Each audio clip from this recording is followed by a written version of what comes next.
commencé en 98, merci beaucoup, j'ai commencé en 98 comme médecin de santé publique à m'occuper de questions de violence et de maltraitance, initialement dans le domaine de la maltraitance envers les enfants. Et puis après, des violences plutôt de couple, et puis après de la violence en général.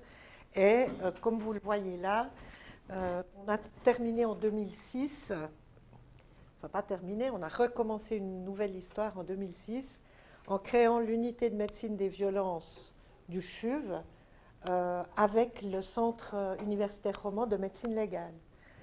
Qui est le même, donc la médecine légale Genève et Lausanne est un seul centre, et notre unité, notre consultation est rattachée à la médecine légale, et donc en plus d'une formation en santé publique, de médecine et de santé publique, après j'ai encore fait une formation en médecine légale, et peut-être on pourra, dans le courant de l'heure qu'on va passer ensemble, qu'on va partager ensemble, en parler, pourquoi est-ce qu'on est venu finalement jusqu'à la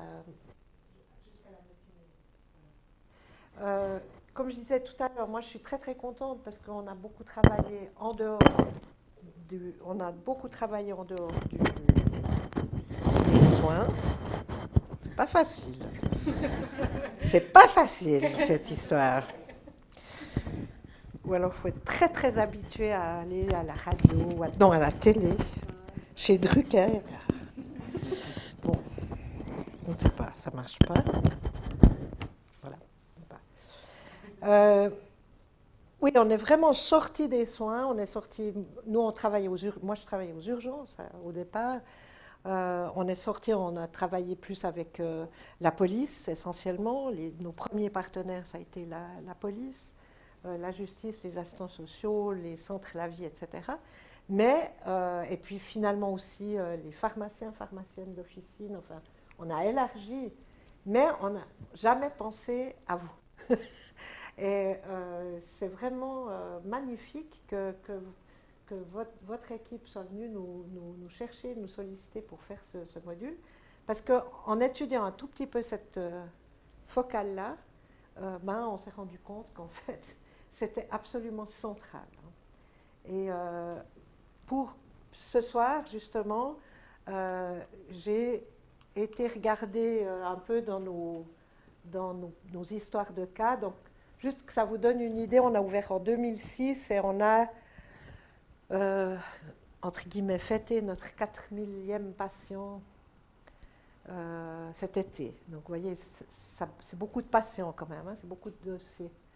Et puis, je suis allée regarder et j'ai très vite, j'ai pas dû chercher longtemps, pour trouver une situation d'une dame de 52 ans qui est soignante dans un EMS et qui est arrivée chez nous sur les conseils de sa chef. Et j'ai trouvé ça quand même fantastique parce que j'ai juste feuilleté quelques dossiers et j'y suis tombée dessus.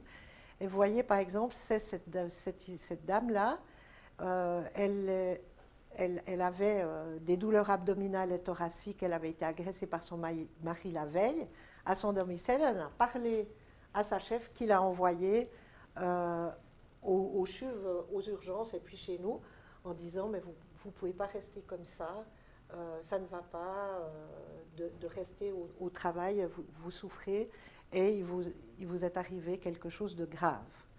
Alors peut-être juste, donc voilà, la veille, vers 13h, alors qu'elle était au volant de sa voiture de retour de son travail, son mari lui a téléphoné lui demandant de lui rapporter 100 francs qu'il avait emprunté à un copain pour jouer. Madame lui a répondu qu'elle n'avait pas d'argent, mais son mari a insisté. Madame est arrivée à domicile, son mari l'attendait devant la porte d'entrée de l'immeuble. Madame a expliqué à son époux qu'elle ne voulait pas discuter dans la rue. Et ils sont rentrés dans l'appartement où se trouvait leur fille de 11 ans. Le mari de madame lui a redemandé l'argent, elle lui a répété qu'elle n'en avait pas, il l'a alors saisie par la taille, l'a frappée d'un coup de poing à la partie gauche du front, il l'a saisie par derrière au niveau des épaules, et l'a projetée en avant, la faisant se heurter le ventre contre un radiateur. Madame est tombée à genoux au sol, et sous l'effet de la douleur, elle n'a pas pu se relever.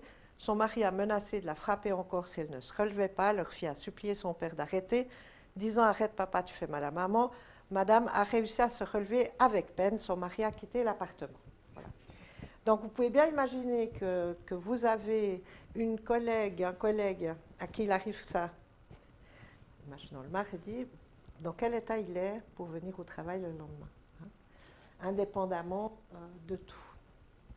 Alors, quand elle arrive chez nous, on fait l'anamnèse, elle nous raconte ça, on établit le constat, on fait les photos. Pour nous, il y a, du point de vue physique, essentiellement des ecchymoses frontales gauche et un hématome au flanc au flanc droit. Le bilan radiologique est négatif, et puis d'un point de vue somatique, madame, ça va, elle peut rentrer, elle peut quitter l'hôpital, elle peut rentrer à la maison. Mais on discute avec elle, et qu'est-ce qu'on découvre?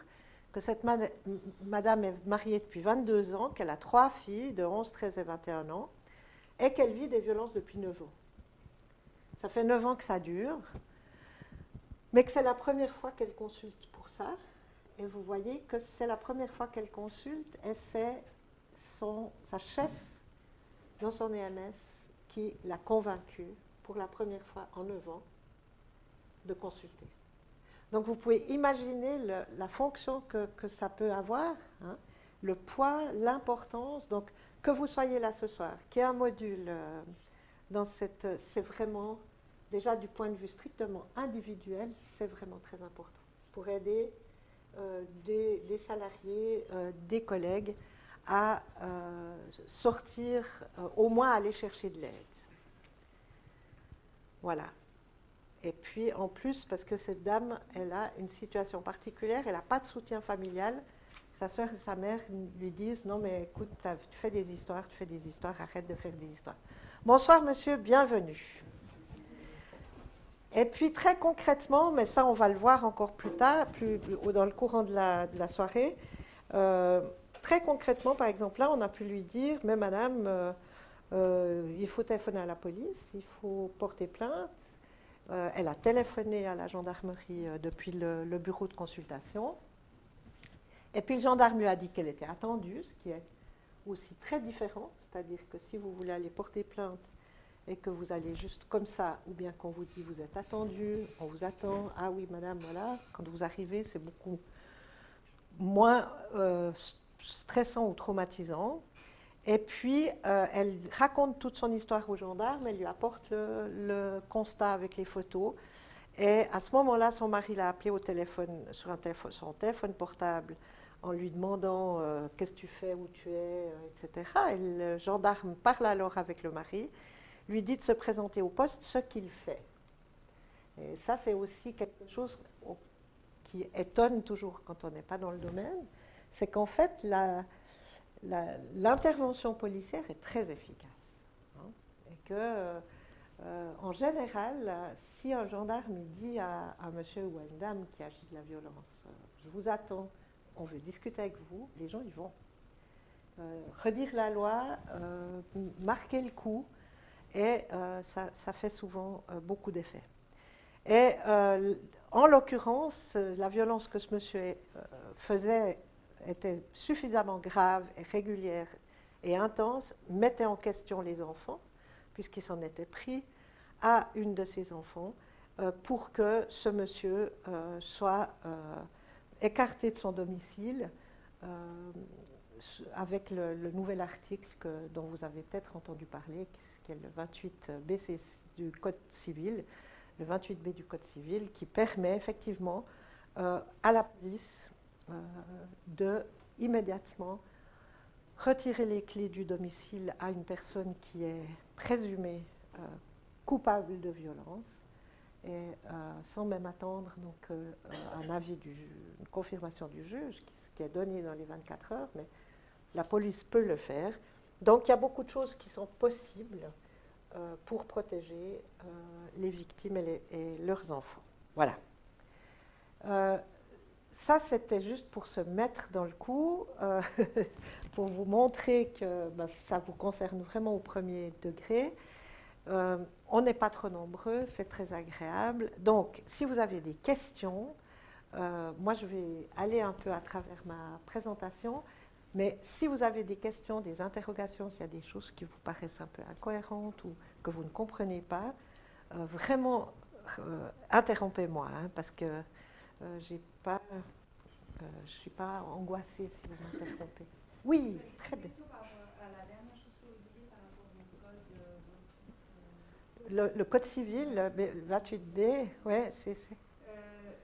Qu'est-ce qu'il faut amener? Il faut amener quand même une preuve ou quelque chose, ou bien c'est simplement les dires de la personne Non, alors effectivement, bon, en général, disons ça, c'est assez exceptionnel qu'il soit mis en œuvre sans une intervention policière sur le site. Parce qu'en général, c'est les voisins qui téléphonent. 80% des... Alors, déjà une chose qui est importante, je ne suis pas sûre que vous sachiez, mais plus que 50% des interventions policières en Suisse, plus que 50%, sont motivées par la violence domestique. Donc quand on dit, je ne sais pas quoi, il y a une recrudescence des cambriolages, ou mon Dieu, la police est surchargée, etc. Oui, elle est surchargée, mais elle est beaucoup plus surchargée par des questions de violence conjugale qu'autre chose. C'est plus qu'une intervention sur deux.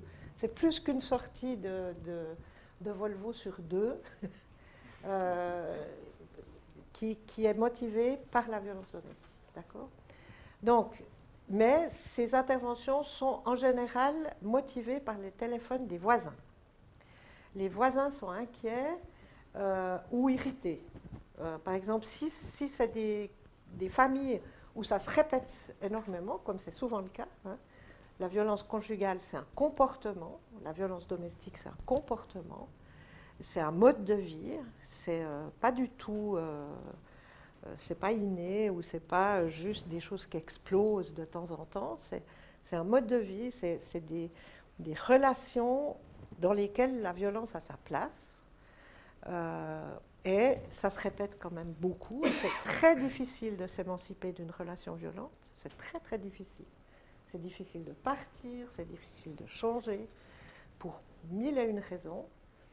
Et donc souvent, les interventions policières sont motivées par le fait que, par exemple, les voisins sont irrités parce que ça gueule de nouveau à côté. Hein.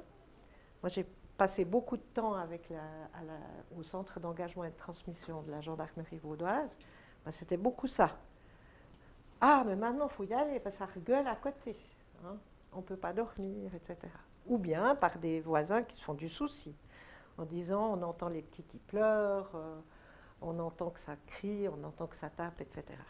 Et c'est souvent à ce moment-là que le 28 BCC est mis en œuvre, à savoir que la police arrive sur place, ils sont toujours deux, ils interrogent toujours séparément chacun des partenaires, et à ce moment-là, ils peuvent dire, selon toute vraisemblance, c'est madame qui est l'auteur de violence ou c'est monsieur qui est l'auteur de violence, et vous allez partir pendant quelques jours jusqu'à ce qu'on sache où ça en est. Voilà. Alors, quelques chiffres.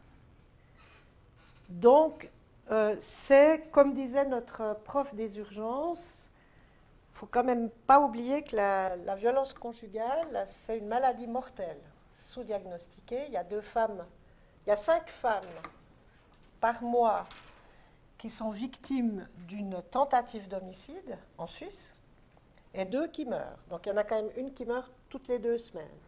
Hein. C'est beaucoup, beaucoup plus fréquent. Je pense que si je vous avais demandé avant, il y a combien de femmes qui meurent par mois, je pense pas que vous m'auriez dit, ah oui, toutes les 2 semaines. Donc il y en a beaucoup. C'est la première cause d'invalidité et de décès chez les femmes de 16 à 44 ans, parce qu'il ne faut pas oublier que les coups, c'est aussi de l'invalidité. Hein. Vous pouvez perdre la vue, perdre l'ouïe, avoir des troubles de la mobilité, etc. Ou une dépression très sévère ou une crise psychotique qui se déclenche suite à du harcèlement, du contrôle, de la violence psychologique. Et puis, c'est ce qu'on disait tout à l'heure, c'est quand même une fréquence incroyable. Hein. Une femme sur 5. En fait, si on dit une femme sur 5 subit de la violence physique ou sexuelle, pas la violence psychologique. Cette étude ne comptabilise que la violence physique et sexuelle parce que les chercheurs qui ont fait cette étude ont estimé que comptabiliser la violence psychologique était trop difficile. Ce qui est vrai. Ce que je considérerais comme de la violence psychologique n'est pas forcément ce que vous allez considérer comme de la violence psychologique, donc c'est terriblement difficile à comptabiliser. Par contre, de dire oui, j'ai reçu un coup, j'ai été mordu, ou j'ai été poussée dans les escaliers, etc. Oui, ça vous pouvez. Ou j'ai été contrainte à des actes sexuels contre mon gré, ça vous pouvez le dire. Et donc, si c'est une femme sur 5 par son partenaire ou ex-partenaire, c'est un homme sur 5 qui est concerné. Hein. Et donc, imaginez-vous, peut-être, depuis une semaine, combien vous avez rencontré de collègues. Eh bien, il y en a 1 sur 5 pour qui ça résonne. Il se passe, c'est quelque chose que vous devez, oui, prendre une. Ça, c'était un fonds national. Donc, oui, si jamais on a, ma collègue infirmière Nathalie Viens-Piton et moi-même, on a sorti un petit ouvrage au Savoir Suisse l'année passée, dans lequel vous trouvez tout, toutes les références, toutes les sources de ce que je vous raconte.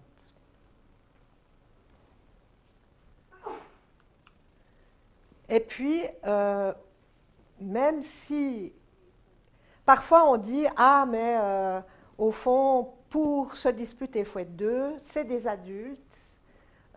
Si c'est leur mode de relation, bah, tant pis. Hein. » Et il y a des gens qui se protègent comme ça, ou en tout cas qui ont cette attitude-là, en disant « Bon, voilà, c'est des adultes, et ma foi, j'ai rien à faire là-dedans, j'ai pas à intervenir. » Si on a à intervenir comme adulte, parce qu'il y a 70% d'enfants qui sont dans 70% des situations de violence conjugale, il y a des enfants.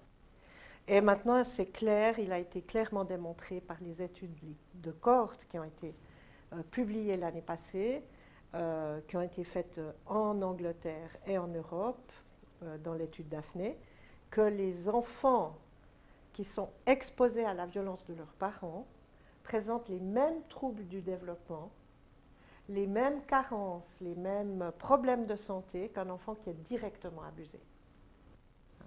Ça veut dire que de vivre dans cette terreur que les parents se disputent, en plus ne pas comprendre ce qui se passe, être déchiré entre des loyautés différentes entre son papa et sa maman, d'avoir tout le temps peur, etc., ça rend malade.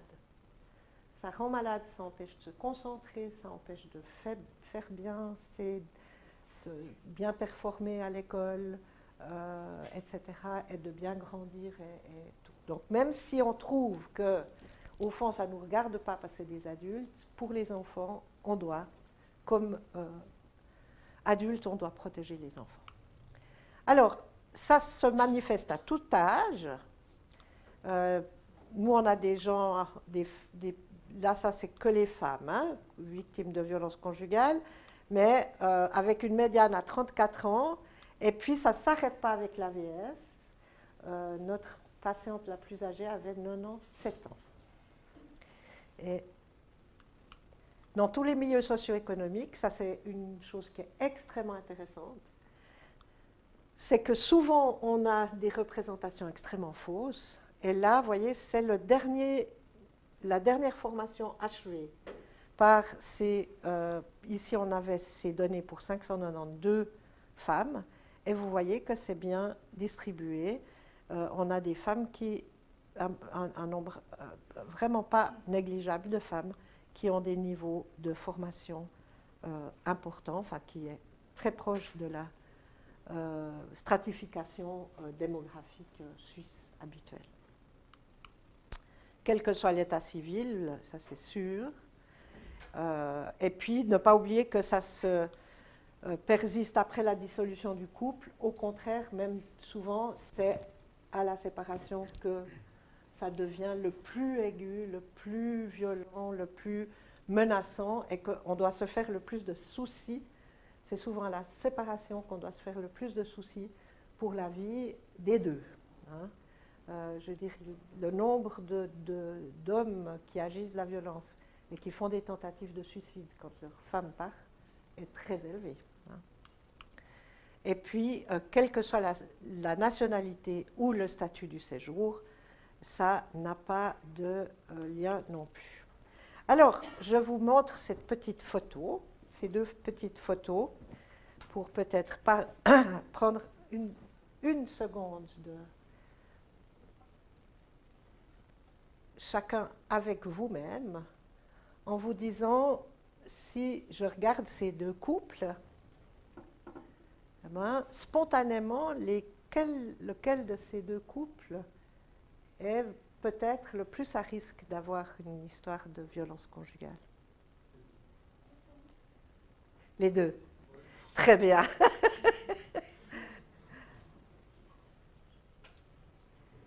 Hein, mais c'est eux. Vous avez reconnu? Voilà. Hein. Corinne Rebellet, ça vous dit quelque chose? Une histoire emblématique en Suisse. Emblématique. Hein. Corinne Rebellet était une championne de ski qui avait eu une médaille d'or aux Jeux Olympiques, qui était une femme absolument comblée. Son mari était très haut placé dans une banque zurichoise. Il était major à l'armée. Ils avaient déjà un petit garçon, Kevin, et elle était enceinte de deuxième. Et c'était des gens qui avaient un réseau social très dense, qui avaient des liens forts avec leur famille d'origine, et en fait qui vivaient de la violence depuis qu'ils s'étaient connus.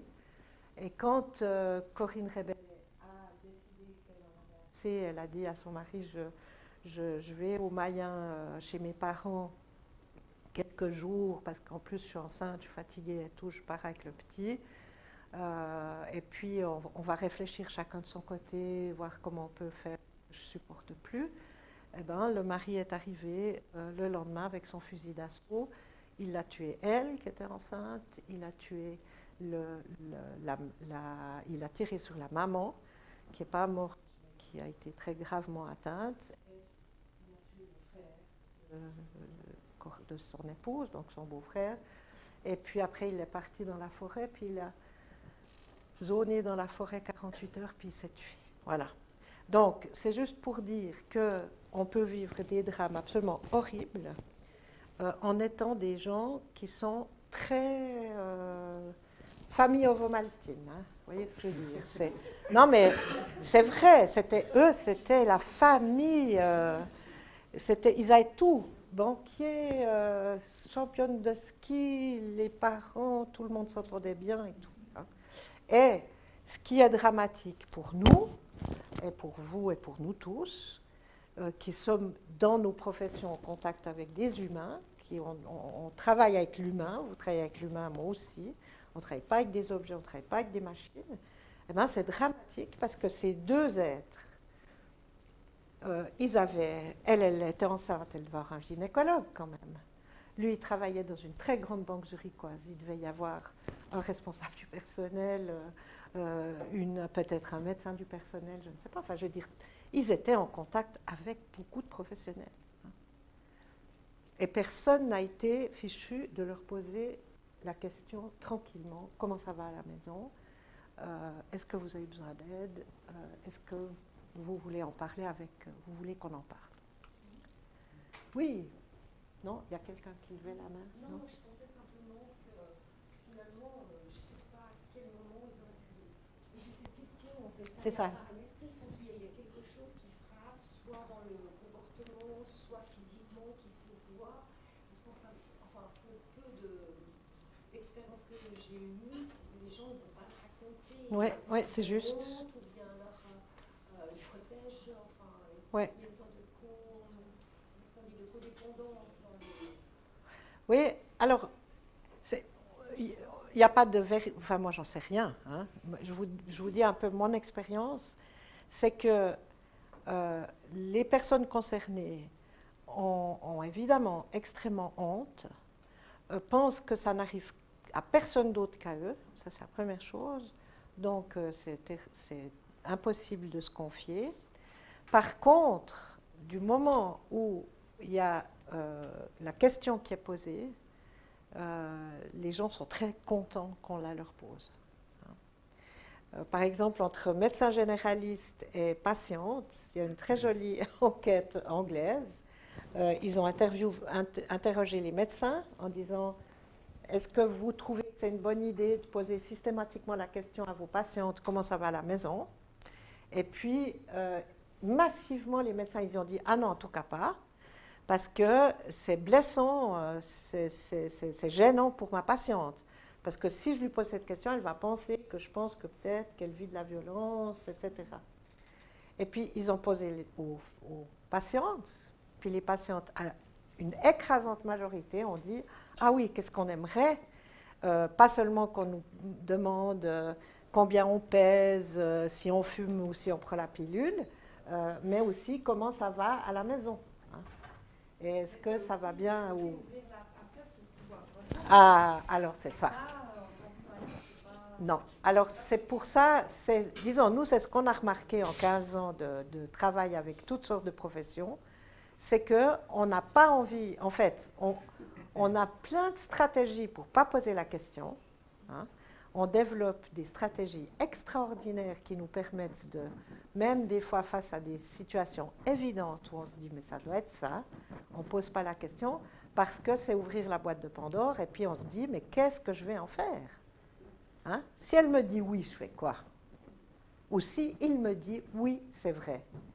Tous les soirs quand je rentre, ma femme me critique, me dit c'est affreux, tu ne gagnes pas assez d'argent, tu n'as pas été nommé, tu n'as pas progressé dans ta carrière, et tu t'occupes de rien à la maison, et tu t'occupes jamais des enfants, et en tout cas, puis tu ne me parles pas, et puis tout ce que tu fais le week-end, c'est aller courir, et puis voilà. Et puis elle est ultra jalouse, elle surveille mon téléphone, elle surveille mes SMS, elle vient au bureau au fur et à mesure du scandale, etc., etc. Bon, toutes choses donc qui sont vraiment de la violence, des abus, hein, qui sont des comportements largement abusifs. Et le problème, c'est ça, c'est si on nous dit ça, on fait quoi? Et on est tellement souvent emprunté, désarmé, qu'on ne fait rien. Et comme je disais tout à l'heure, on trouve 1001 stratégies pour en tout cas pas que ça arrive. Alors peut-être juste, on va passer, on peut passer directement sur que faire.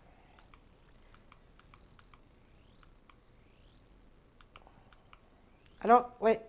Là, j'ai fait une petite photo. J'avais pris cette petite photo-là.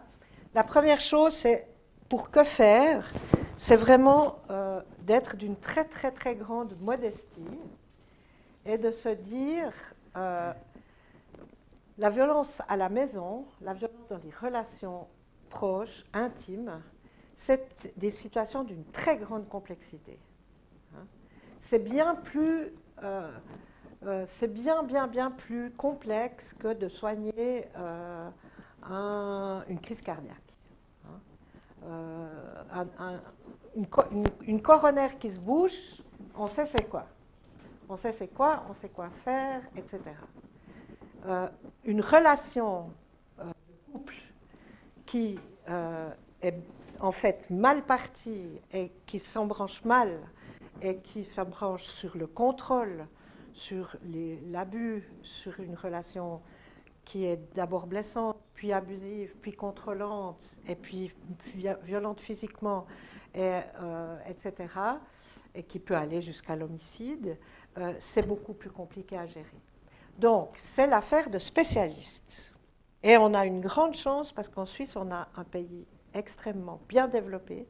On a un système de santé et un système judiciaire et un système social très développé, ce qui fait qu'il y a des spécialistes. Hein. Il y a des personnes qui apprennent ça, qui savent faire ça, qui savent prendre ça en charge. Donc, notre rôle à tous n'est absolument pas de résoudre le problème. Ça n'est pas de trouver une solution. Vous ne devez pas trouver une solution aux collègues, aux salariés, à la personne de votre équipe avec laquelle vous êtes en contact et qui vous fait une confidence. Ou même de façon détournée, parce que c'est souvent comme ça. Hein. Souvent, les gens ils vont vous dire « ma belle-sœur elle vit ça. Hein? Ou, vous savez, j'ai l'impression que la secrétaire de l'équipe d'à côté, eh ben, c'est pas génial son couple, puis etc. Hein? Parce qu'on n'ose pas tout de suite dire, moi, voilà. Donc, c'est écoute, entendre, dire oui, d'accord, je donne quittance, j'ai bien entendu ce que vous m'avez dit, mais on n'est pas responsable de trouver une solution à cette personne. Hein? Vous ne devez pas, c'est quelque chose de très compliqué, c'est le job des spécialistes. Par contre, ce qui est de votre responsabilité, hein, et là vous voyez toutes les, c'est la détection et l'orientation, c'est de suivre ce protocole ou un autre, mais disons ça c'est maintenant ce qui est, ce sont les étapes simples que nous devons tous mettre dans notre tête. C'est la première chose, c'est face à quelque situation que ce soit, je prends comme hypothèse, ça n'est pas impossible que quelqu'un vive une situation de violence, soit comme victime, soit comme auteur. Quand vous avez en face de vous quelqu'un qui a des problèmes de santé physique, de santé, par exemple, dans les problèmes de santé physique extrêmement, qui arrivent toujours quand les gens vivent dans des contextes de violence, que ce soit un homme, une femme, c'est les gens qui ont tout le temps mal au dos, les gens qui ont toujours mal au ventre, les gens qui ont tous ces troubles fonctionnels, hein, les côlons irritables, la fibromyalgie, je ne sais pas quoi, toutes ces maladies, ces spectres comme ça, beaucoup d'absentéisme, des gens qui ont extrêmement des pics comme ça d'absentéisme, qui ont des difficultés aussi au travail, relationnelles, mais aussi des difficultés de concentration, des difficultés d'apprentissage, de précision dans le travail, de régularité dans le travail. Donc, c'est tous des signes qui doivent vous faire penser. Alors, ça n'est pas égal, cette personne vit de la violence, hein, mais vous devez y penser de la même façon que vous savez, et je pense que vous êtes tout à fait formé sur comment est-ce qu'on doit toujours penser à des questions de dépendance. Alcool, stupéfiant, hein, ça vous y pensez. Vous dites, s'il y a ça, j'y pense peut-être, est-ce que ce collègue, est-ce que cet employé a éventuellement un problème de dépendance à l'alcool ou de dépendance à des stupéfiants. Donc c'est la même chose. Alors, dans les hypothèses que vous vous faites, vous pouvez aussi vous dire, est-ce que cette personne vit de la violence, qu'il soit auteur, victime. Donc c'est toujours y penser, quelle que soit la personne, y compris, et peut-être même plus encore, quand elle vous ressemble. Plus elle est proche de vous, plus on aura de la peine à y penser, plus c'est des gens qui ont les mêmes goûts, qui sont habillés la même chose que nous, qui ont les mêmes parcours professionnels ou qui ont le même mode de vie. Là, on a encore plus de peine à y penser. Donc. Puis la deuxième chose, c'est offrir un message clair de soutien. Alors, ça paraît très cucu, très trivial, et en fait, c'est certainement une des choses qui est la plus difficile. Et ça signifie, monsieur, madame, ce que vous vivez est interdit par la loi. Le code pénal suisse fixe quels sont les comportements autorisés et les comportements punissables. Et la violence est un comportement punissable, quelles que soient les circonstances. Quoi que vous ayez fait, personne ne mérite de subir de la violence. Comme on dit souvent, on peut avoir d'extraordinairement bonnes raisons de rouler à 300 à l'heure sur l'autoroute, c'est interdit. Peut-être on se fait arrêter, puis on dit oui, mais je ne sais pas quoi, ma mère est en train de mourir. C'est légal, c'est interdit. C'est la même chose. La violence est un comportement interdit. Et il y a des violences même qui ne sont pas physiques, qui sont si graves qu'elles sont poursuivies d'office. La juge avec laquelle on a monté notre formation disait, si quelqu'un ici fait une scène de ménage et que un monsieur dit à sa femme, ou une femme dit à son mari, si tu passes la porte, je te tue, ce qu'on entend souvent dans les séries, hein, ou dans les films, ou dans des grandes histoires de passion amoureuse, si tu pars, je te tue, eh bien, c'est 2 infractions au code pénal qui sont poursuivies d'office. C'est menace de mort et contrainte. Et ce sont des infractions au code pénal poursuivies d'office. Donc il n'y a même pas besoin de taper pour faire des choses qui sont extrêmement graves et extrêmement interdites. Dites-nous. Non, je disais encore faut-il qu'il y ait quelqu'un qui prenne son téléphone pour prévenir la police. Alors, c'est ce que la juge disait. Elle disait si je suis là et que je le vois. Hein. Mais, et voilà, c'est bien toujours la question. C'est pour ça qu'il faut faire un constat médical. J'y arrive. Donc, par contre, ça vraiment, là, je pense que c'est la chose qui est la plus difficile pour chacun de nous. Parce que il y a des circonstances dans lesquelles ce n'est pas du tout facile de dire vous ne méritez pas ce qui vous arrive, quoi que vous ayez fait. Hein, moi, je pense bien que, alors je donne toujours le même exemple, mais pour moi, il m'a vraiment frappé. C'était la première année, en 2006, quand on a ouvert, et puis qu'une des premières patientes, c'était une jeune femme qui avait l'âge de ma fille, et qui s'était fait violenter en sortant du MAD à Lausanne. C'est un endroit où les jeunes vont beaucoup danser et tout, et qui était à 4 heures du matin devant le MAD. Et spontanément, la première chose que j'ai pensé comme maman, c'est mais qu'est-ce que tu faisais à 4 heures du matin devant le MAD? Mais oui, hein? En plus avec une mini, puis le ventre. D'accord?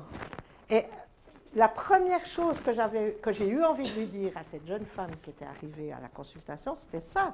C'était oui, mais quand même, tu faisais quoi à 4 heures du matin devant le MAD habillée comme ça? Puis heureusement, j'avais bien appris mon dossier. Non, non.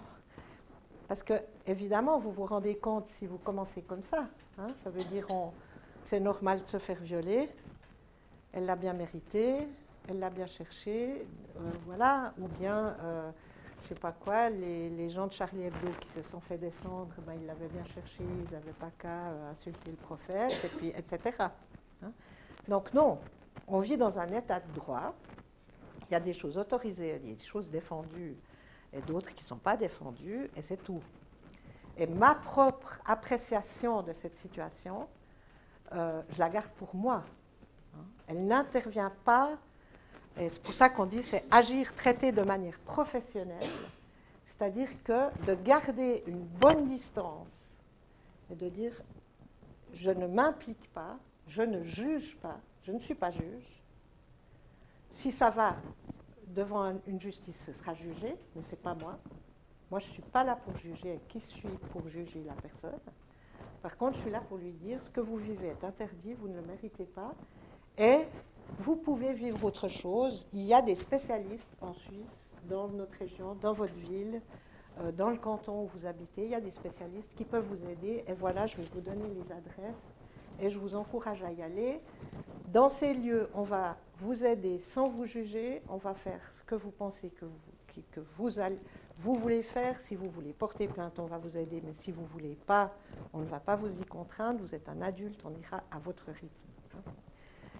Il y a, par exemple, ce qui est extraordinaire dans ce pays, où vraiment il faut être très, très, très heureux et content de vivre en Suisse pour ça. Il y a la loi d'aide aux victimes d'infractions, qui fait obligation à chaque canton suisse d'avoir un centre spécialisé avec des gens qui sont spécialisés dans ce domaine-là et qui, de façon gratuite et totalement confidentielle, sans aucun lien avec la police, vont donner tout le soutien possible aux personnes qui sont victimes au sens de la vie. Oui. Je participe peut-être sur votre propos, mais je vous prends un peu au mot par rapport à ce que vous dites. Si vous voulez porter plainte, Voilà. Si vous voulez pas, de ne pas le faire. Je pense à titre de médecin, c'est une évidence. Moi, je trouve que c'est justement ça qui est en jeu par rapport aux responsables dans les entreprises. C'est vrai, ouais, alors ça c'est intéressant. Des relations publiques, voire des métiers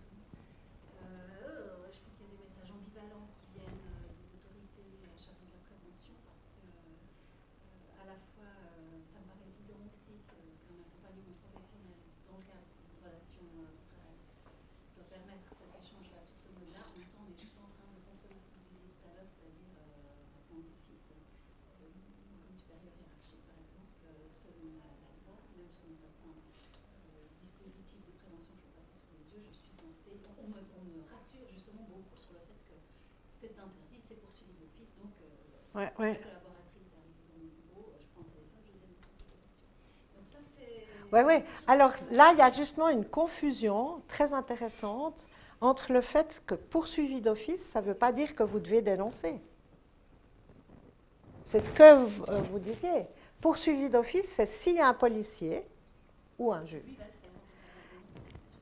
Eh bien, lui, il va noter, voilà, il y a eu ça, cette infraction-là au code pénal, et donc je poursuis d'office. Mais nous, non, ni vous, ni personne n'est obligé. On est contraint que pour les mineurs. Hein? Pour les mineurs, oui. Si vous voyez un mineur qui est en danger et qui dit non, non, non, il ne faut pas avertir, il ne faut pas déposer plainte, etc., non, là, vous êtes obligé. Vous n'êtes pas obligé de dénoncer, d'ailleurs. Vous êtes obligé de signaler la situation à l'Office de protection des mineurs ou au juge de paix ou à la justice de paix. Ce n'est pas une dénonciation. On signale qu'un mineur est en danger.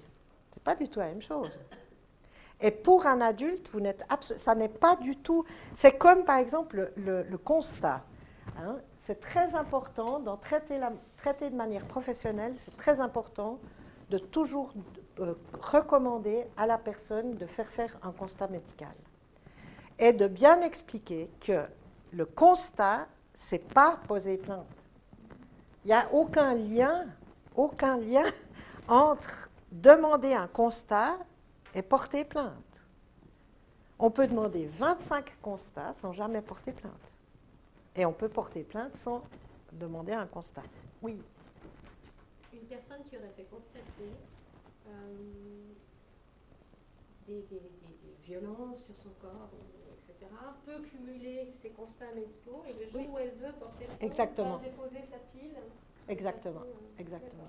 Par exemple, nous, à la consultation, qui est une consultation gratuite, hein, donc ça c'est bien aussi parce que, par exemple, pour les gens qui arrivent depuis les entreprises, eh bien, comme la consultation est gratuite, ils ne doivent pas informer l'assurance accident.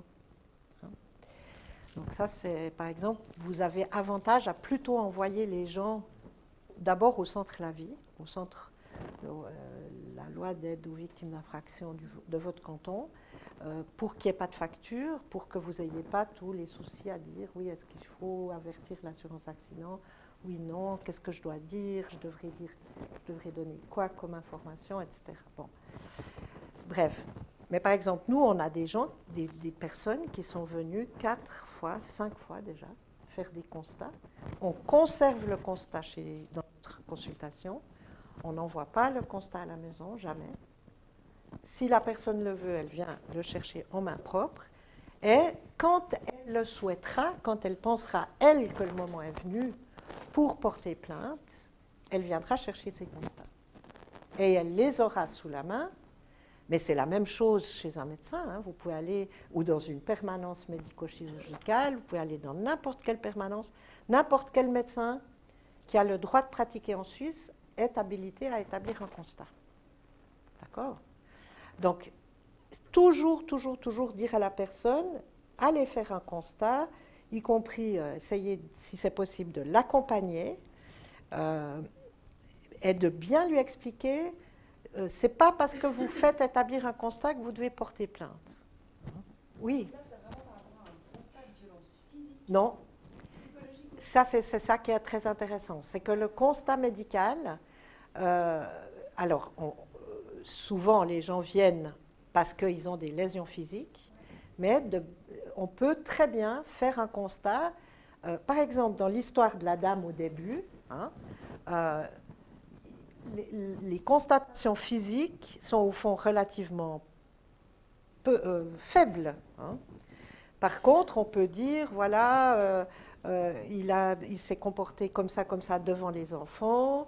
Je ne sais pas, par exemple, justement, si on dit quelqu'un qui vous menace ou qui vous harcèle, qui vous envoie 25 000 SMS par jour, ou ce que l'on a vu, peut-être que vous avez vu dans vos contextes professionnels, nous, ce qu'on a vu à plusieurs reprises, c'est alors c'était des messieurs, mais ça pourrait être des dames, des messieurs qui venaient sur le poste de travail menacer leurs femmes, hein, et qui faisaient beaucoup de bruit, et qui terrifiaient tout le monde, et qui terrifiaient tout le service en disant viens, sors, je veux te parler, etc. Donc ça, c'est des infractions que le médecin peut relater. Le constat médical, c'est je reçois ce monsieur aujourd'hui, il me dit que, et puis vous écriviez ce que la personne raconte. Voilà, je suis sortie du travail, on s'était disputé le matin, on n'est pas d'accord.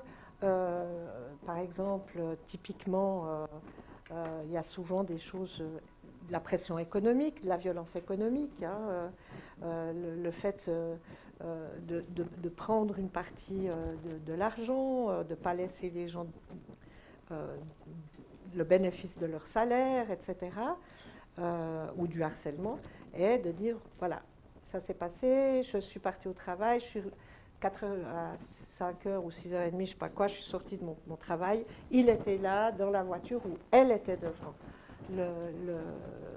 mon bureau, elle est sortie, elle m'a menacée, elle m'a dit que je ne verrais plus jamais mes enfants, que si je ne faisais pas ce qu'elle voulait, j'allais le payer, que les enfants, je pouvais faire une croix dessus, puis qu'elle allait me ruiner, qu'elle allait faire en sorte que je perde ma maison, etc. Puis que, etc. Je sais pas quoi. Donc tout ça, vous pouvez le noter sur le constat.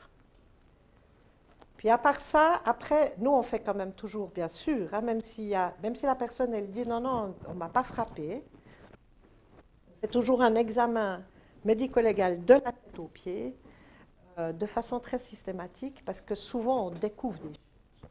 Hein.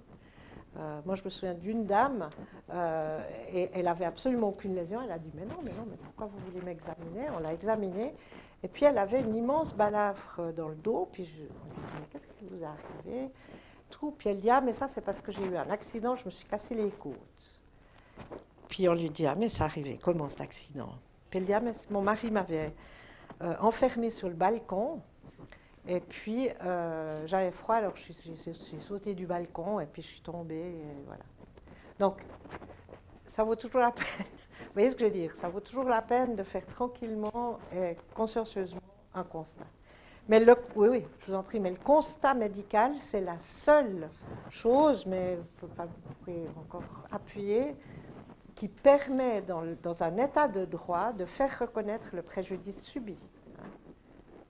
C'est vraiment la trace objective d'un fait pénal.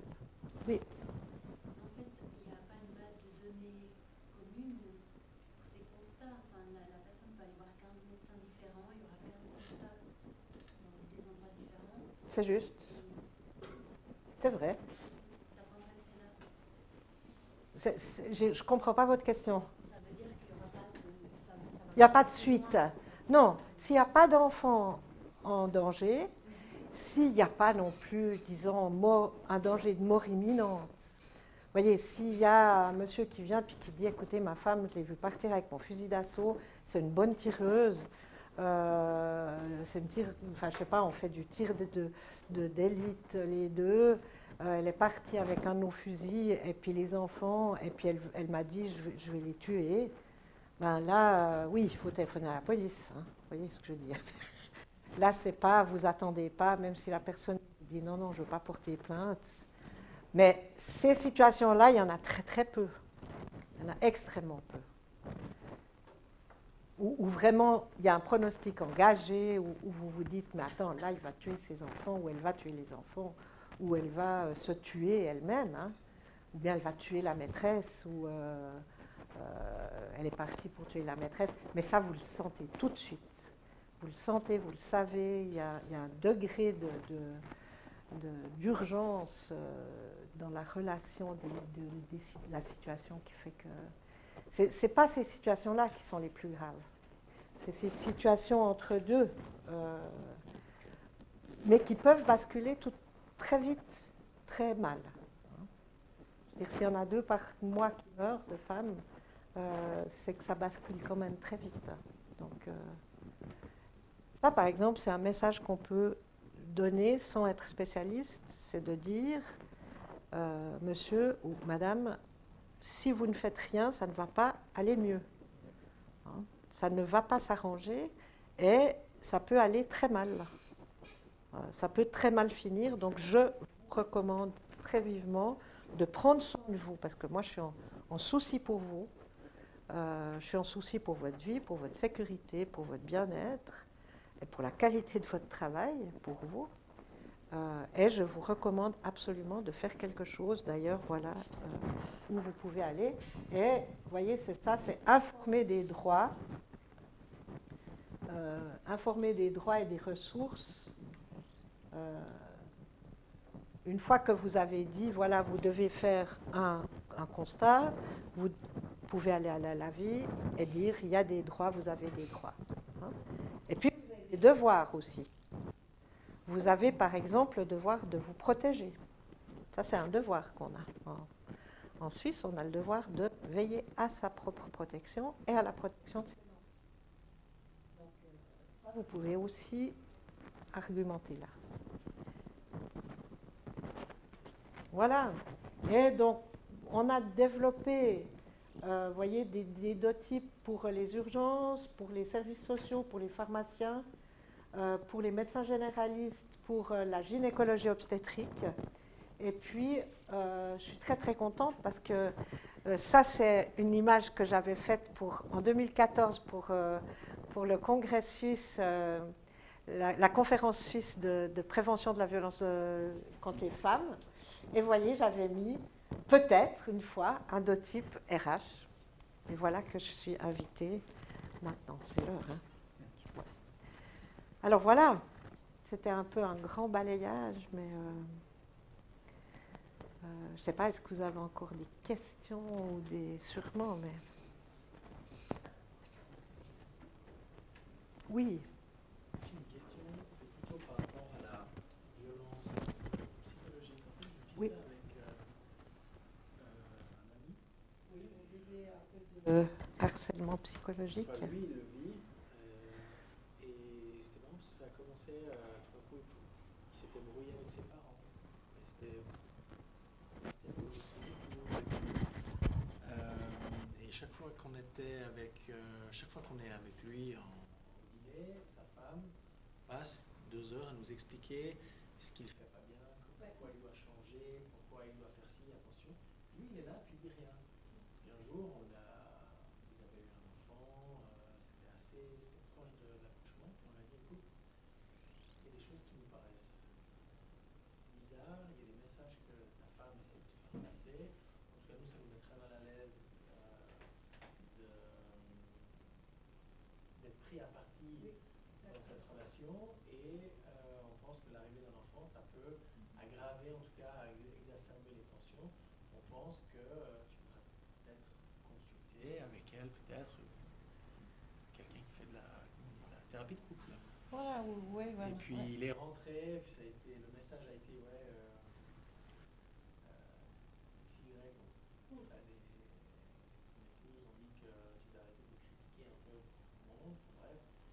Et donc évidemment, tout d'un coup, on commence à se retrouver avec des SMS, des menaçant de son épouse, et puis on commence à apprendre que, en fait, elle s'est brouillée avec beaucoup de gens, pas que nous, puis elle commence à l'isoler, puis on se dit, il a voulu organiser une séance de médiation avec elle, et on a dit, écoute, non, maintenant, c'est pas à nous de gérer vos histoires de couple, vous allez consulter les professionnels ou vous arrêtez, mais ça revient tous les temps de temps parce qu'il sollicite moi ou mon épouse pour sortir, puis tout d'un coup elle prend le téléphone, elle voit, donc on reçoit un petit message.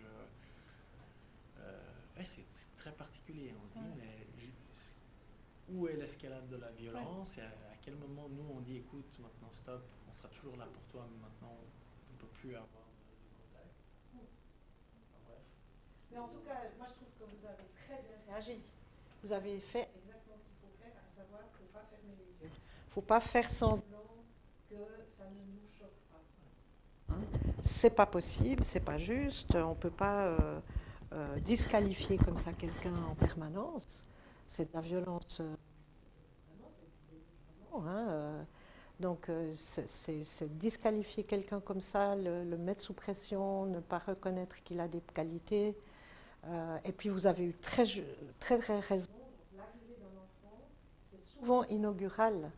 Alors à ce moment-là, plutôt de violence physique. Hein. Donc parce que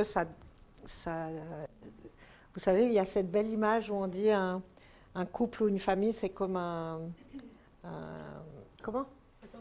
Non, un mobile. Hein? Bon, peut-être aussi un tourbillon, un cyclone, oui, oui. Mais on dit, c'est très très joli, je trouve, c'est vrai, c'est comme un mobile, un beau mobile de Calder, et chaque personnage est une des pièces. Et s'il y a une pièce qui bouge, ben, toutes les pièces bougent, hein, si vous soufflez sur une. Donc, moi, je trouve que vous avez très bien fait, parce que en général, on n'ose pas dire. Et c'est très bien parce que vous avez dit, vous n'avez pas dit, en tout cas, comme vous le relatez, vous n'avez pas dit ta femme est une garce. Ou, mais non, ça pourrait, parce que des fois, on est aussi irrité et on a nos préférences. Et on peut dire, mais elle est insupportable, hein, elle est odieuse. Et c'est très bien, parce que vous ne lui avez pas dit ça, vous ne lui avez pas dit ta femme est odieuse. Vous avez dit on est inquiet pour toi parce que ça nous met mal à l'aise. Donc vous avez aussi parlé en je, ça nous met mal à l'aise, ça me met mal à l'aise de devoir être exposé à ça. Parce que ce n'est pas normal. Parce que quand vous êtes dans une situation de violence, vous ne vous rendez absolument plus compte de qu'est-ce qui est normal et qu'est-ce qui n'est pas normal. Vous avez une sorte de tolérance qui fait que petit à petit, vous avez l'impression que se faire crier dessus, de se faire surveiller, de se faire disqualifier, qu'on vous dise tout le temps des choses méchantes ou blessantes, ou qu'on contrôle vos faits et gestes, ou qu'on soit ultra jaloux, ou qu'on ne vous croit pas quand vous dites mais j'étais là, non mais c'est pas vrai, tu n'y étais pas, maman. Vous croyez, à la fin, vous pensez que c'est normal. Mais alors dans ce cas, pourquoi ne pas dire que oui c'est une garce ou c'est... Oui, parce que puisque la personne ne se rend plus compte du tout, le fait de dire que ça nous met mal à l'aise,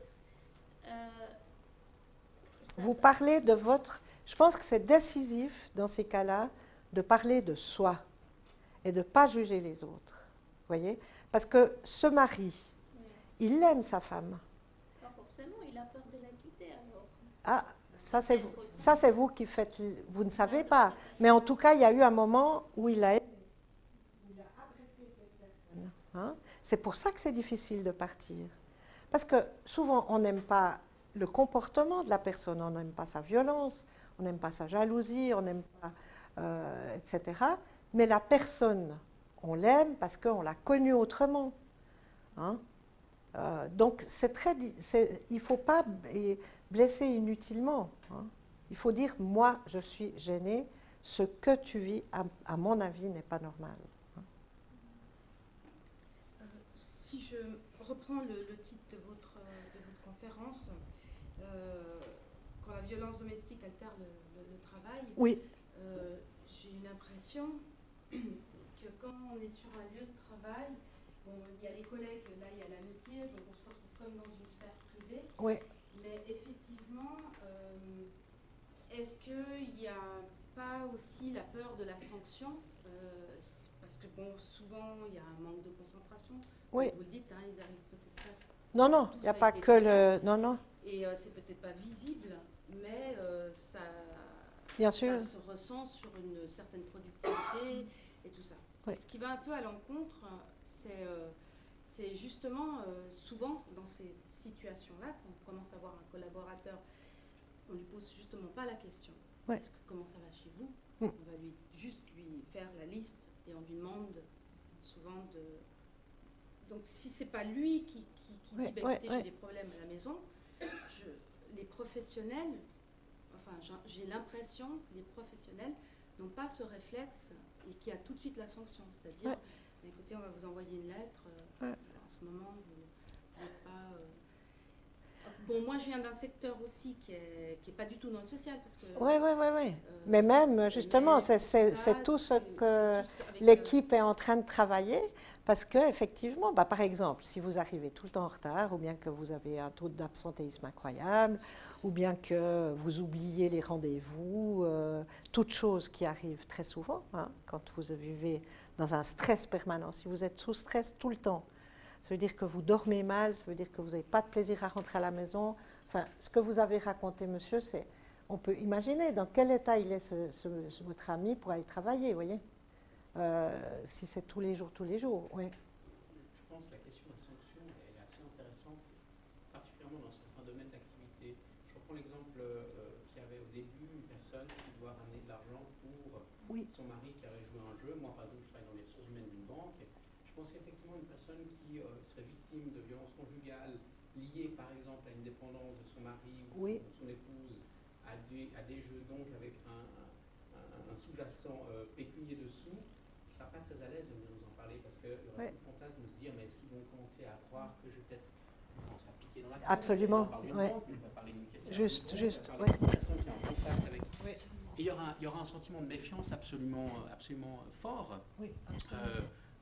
Et un sentiment de méfiance au-delà même de l'argent, peut-être que typiquement chez nous on aime bien la discrétion, les banquiers suisses aiment bien la discrétion. Est-ce qu'on a vraiment envie d'un ou d'une collaboratrice qui pourrait peut-être un jour être mise en avant devant la justice ou comme ça, parce qu'il y a une situation qui fait que. Enfin, je trouve qu'il y a vraiment on est dans une société professionnelle qui pourrait être assez vite à juger une situation pour surtout pas prendre un risque concret ou alors un risque réputationnel. Et je trouve que c'est très délicat. Moi, je vous remercie beaucoup de poser cette question, vous aussi, parce que je pense que c'est un immense défi que l'équipe s'est mise d'ouvrir cette boîte de Pandore-là. Parce qu'effectivement, c'est une vraie tension. Objectivement, une personne qui vit de la violence à la maison, elle est moins performante, hein, même si on ne parle pas de choses sociales ou humanistes. Mais elle est moins performante, elle est moins fiable, etc. Donc, les ressources humaines doivent s'occuper de ça. Puis en même temps, c'est, oui, mais on fait quoi d'autre que de la virer tout de suite, hein? Est-ce qu'on peut faire autre chose? Et c'est comme, moi je me souviens très bien que quand on a commencé, moi j'ai travaillé 10 ans à l'Office fédéral de la santé publique dans le domaine du sida quand le sida est arrivé. Combien de fois des personnes dans les entreprises nous disaient « Ah oui, maintenant on réfléchit autrement, mais dans le temps, on ne voulait absolument pas engager quelqu'un qui était homosexuel parce que il était pas à risque, mais comme il n'était pas normal, entre guillemets, eh ben, c'était quelqu'un qui pouvait se faire influencer. Hein? Mais oui, il y avait les banques, exactement. Les banquiers, enfin pas les banquiers, mais les collègues avec lesquels on travaillait, qui étaient dans la banque, par exemple, nous disaient, pendant très longtemps, on n'a pas voulu engager des homosexuels parce que s'ils n'avaient pas fait de coming out, parce qu'ils pouvaient se faire mettre sous pression. Voilà, excusez-moi, je ne trouvais pas le subir un chantage de gens qui leur disaient si tu ne piques pas dans la caisse ou si tu ne nous donnes pas ces informations-là sur ton établissement bancaire, je le dis à ta femme, je le dis à ta mère, etc. Oui. Il faut qu'on arrête. Oui, non, mais je voulais quand même ajouter un élément. C'était, je pense aussi que les RH, enfin, ces derniers mois, il n'y a pas obligatoirement que des images très positives hein, par rapport aux RH. Une émission il y a quelques mois qui est passée à la télévision qui donne une image des ressources humaines, par exemple, qui n'est pas obligatoirement porteuse et accompagnant les collaborateurs. Et je vais aller dans ce sens-là pour illustrer d'un exemple. Quand on a commencé à travailler ensemble, il y a un magazine puis j'imagine les personnes dans les MDRH ici connaissent, qui s'appelle HR Today, qui parlait justement du rôle des RH, puisque c'est un peu l'objectif de ce magazine, et par rapport à ça. Et donc, le RH d'une banque disait qu'ils avaient à l'heure actuelle parmi leurs collaboratrices une femme qui connaissait une situation de divorce épouvantable, donc on peut imaginer tas de choses derrière, mais qu'elle était très souvent absente, donc qu'ils allaient la convoquer pour recadrer les choses parce qu'absolument il fallait... Donc on pouvait imaginer tout un tas de choses sur le... Enfin, en l'occurrence, nous, une des choses qu'on veut amener aussi par rapport à cette discussion, c'est le conflit éthique que connaissent les professionnels par rapport à une situation et leur engagement, la culture de l'organisation, la responsabilité sociale de l'entreprise. Et puis, cette réalité des contraintes des individus travaillant là. Et là, en l'occurrence, cet homme qui témoignait semblait, en tous les cas, à travers l'article, ne pas en avoir vraiment. Mais ce que je veux dire par là, c'est que ce n'est pas obligatoirement ce que va trouver la victime. C'est cette écoute-là. Voilà. C'est ça aussi que je veux dire. Excusez-moi pour le détour, mais... Oui, oui, absolument. Ça, je pense que les représailles, ça compte aussi, ouais, la peur des représailles. J'ai eu un cas à traiter, vraiment de violence conjugale avérée, et la personne, c'est assez sordide, hein, pour entrer dans nos locaux, il faut se scanner le visage, et régulièrement la personne, après des longues périodes d'absence de plusieurs jours, quand elle revenait, elle n'arrivait plus à passer, le scanner elle la reconnaissait plus.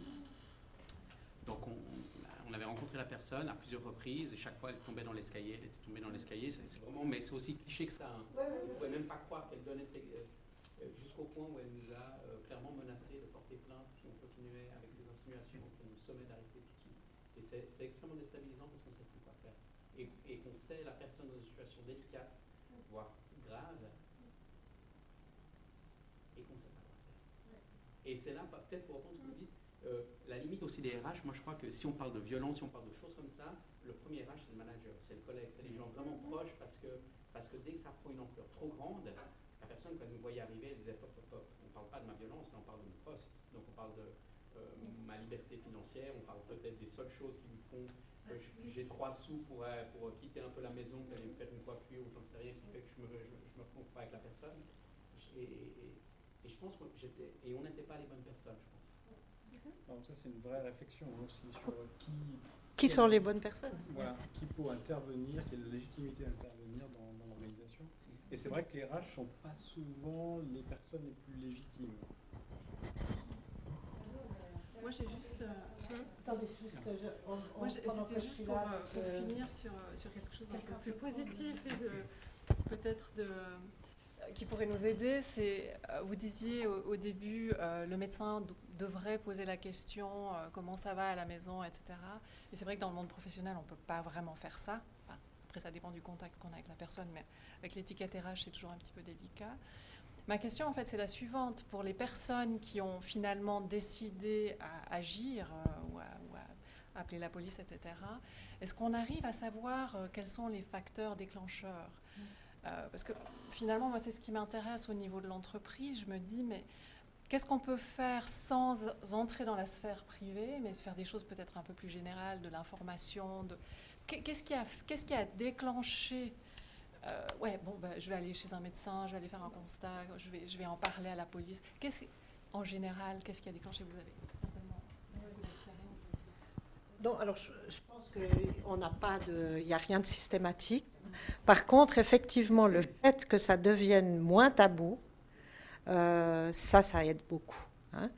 Par exemple, des choses toutes bêtes, mais il y a maintenant, justement dans les séries télé, ça existe.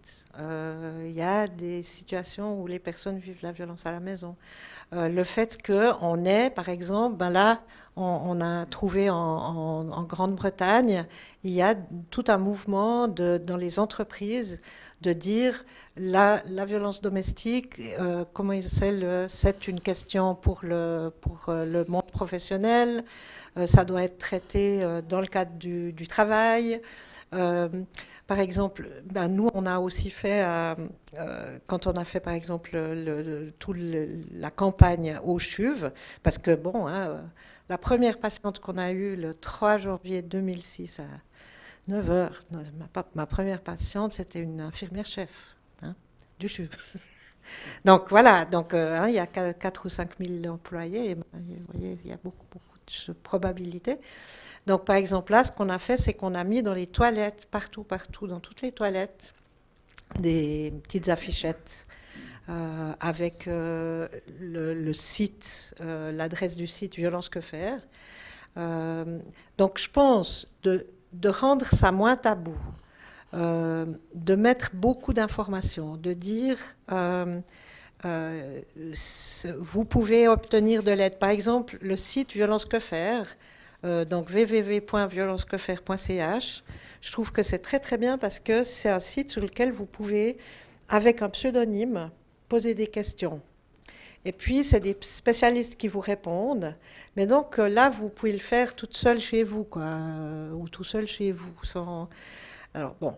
Et puis l'autre chose, c'est comme toutes les modifications culturelles, au fond, ce qui va faire que ça bouge pour un individu, c'est qu'il va entendre et réentendre X fois le même message par des sources différentes, si possible des sources pour lesquelles, disons, qui lui semblent pertinentes.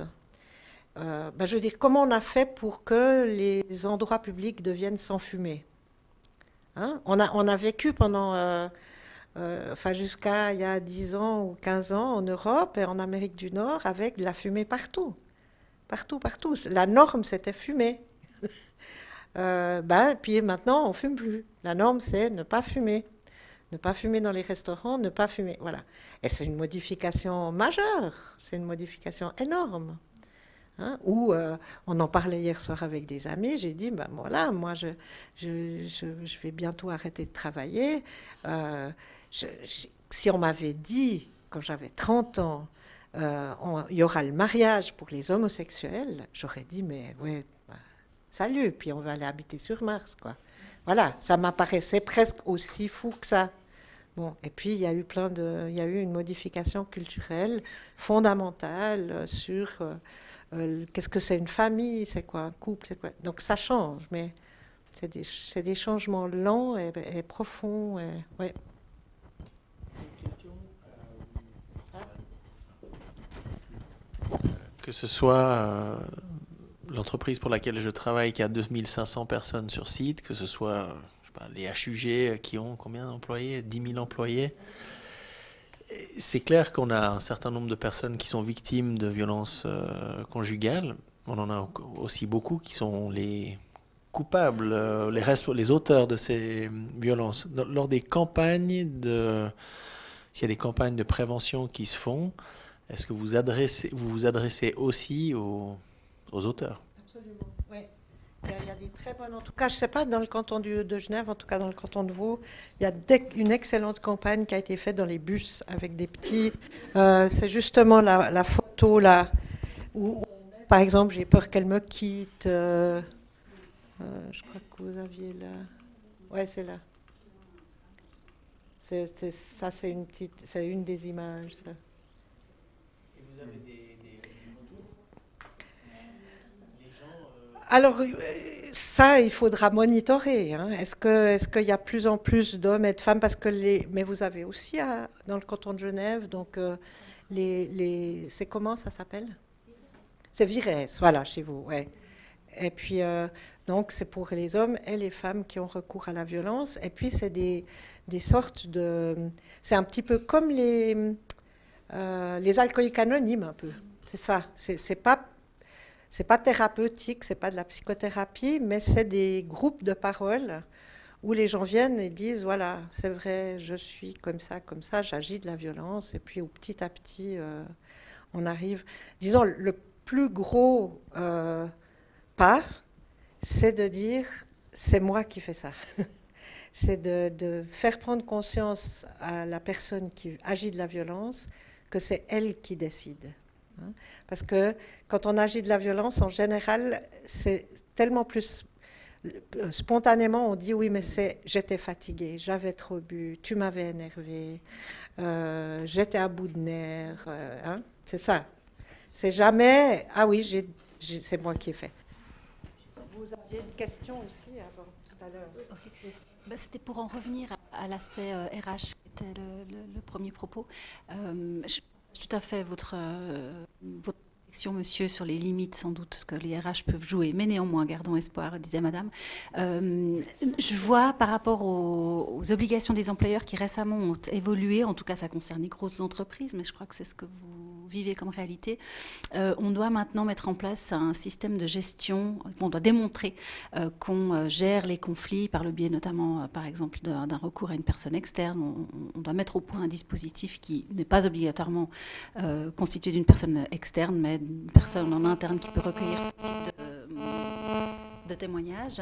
Et puis, probablement, en termes de pistes, moi je pense, je sais, c'est en train de se développer, c'est-à-dire que dans les entreprises qui en ont les moyens, ces personnes, on appellera ça de confiance, mais ça comprend vraiment les dispositifs externes, peuvent de plus en plus recevoir des gens qui n'ont pas forcément à la base une problématique de conflit professionnel. Donc on dit aux employés, n'hésitez pas, faites recours, on paye un forfait, pour quel que soit votre problème, vous n'arrivez pas à placer votre enfant en crèche, que sais-je. Et là-dedans, maintenant, en tout cas dans les fêtières patronales, il y a une réflexion active, une prise de conscience qu'on peut ouvrir cette porte. Alors je vous le regarde, vous, au cas où il y a une campagne d'information, parce qu'après il faut qu'il y ait des relais quand même de toute cette histoire. Je pense que alors ça cible un public quand même, pas la majorité des employeurs, parce qu'on est dans un pays de PME, mais quand même je pense que c'est des choses qui peuvent commencer à tourner en réseau. C'est aussi un marché de professionnels qui se développe et puis qui gagnerait, je pense, à être ciblé comme public pour être informé et sensibilisé en parallèle au RH. Je crois au Canada, il y a beaucoup de choses. Par exemple, un ancien collègue a fait une étude là-dessus, appelée le PAE, le programme d'aide aux employés, et qui traite de toute problématique. Alors ça va d'aider à la crèche, réserver ses vacances, à des problématiques plus lourdes, avec tout le temps l'idée derrière qu'un collaborateur ou une collaboratrice qui est accaparé par quelque problématique que ce soit est moins efficace et moins productive. Donc il y a toujours un côté un peu... Ça me fait penser à la Migrovo. Ah oui, absolument. Migrovo, Didier Gasser, qui était pendant de nombreuses années responsable RH Migrovo, il a mis sur pied une formation pour, les RH et qu'elles sachent en fait, faire en gros le dotype, quoi, et de dire, voilà, on sait faire ça, et de bien informer sur la vie, sur la loi d'aide aux victimes, et parce que ça, c'est quand même extraordinaire, je trouve, qu'on a une chance folle en Suisse, de pouvoir se dire, on peut, en gros, on peut, comme au football, là, tirer à l'angle, quoi. Parce que non, mais c'est ça, on n'est pas obligé de régler tout, puisqu'on peut dire, vous allez là, c'est gratuit, c'est confidentiel, on vous aidera, on vous donnera des soutiens psychologiques, juridiques, on s'occupera. C'est quand même une bénédiction, ça. Non, moi, je voulais juste rajouter une chose par rapport à votre limite en tant que ressources humaines. C'est vrai que nous, on travaille d'avoir un service santé du personnel. Donc nous, on fait partie du service santé du personnel et c'est vrai que ça permet aux responsables de ressources humaines, à un moment donné, de donner le relais parce que c'est comme la remarque que je faisais avant, c'est aussi qu'est-ce qu'on fait de tout ça. Et puis voilà, nous, on est aussi des professionnels là-dedans et puis on peut accompagner ces collaborateurs qui ont des difficultés de cet ordre-là vers les personnes ressources et autres. Formidable. On va bientôt finir. Mais c'est enthousiasmant, en tout cas. C'était juste pour dire que je travaille pour Movis, qui est un Employee Assistance Program et qui s'occupe, qui intervient dans différentes entreprises, que ce soit des banques, le CICR, par exemple, ou des associations, enfin différentes entreprises dans toute la Suisse. On a des bureaux et on peut se déplacer. Ils sont totalement anonymisés et voilà, ça. C'est une offre qui existe. Voilà, c'est une offre. Puis si jamais dans le livre là, vous avez par exemple tout ce qu'offre la vie, vous avez toutes les lois Vous avez un résumé sur les lois, etc. Et là, voilà. Merci.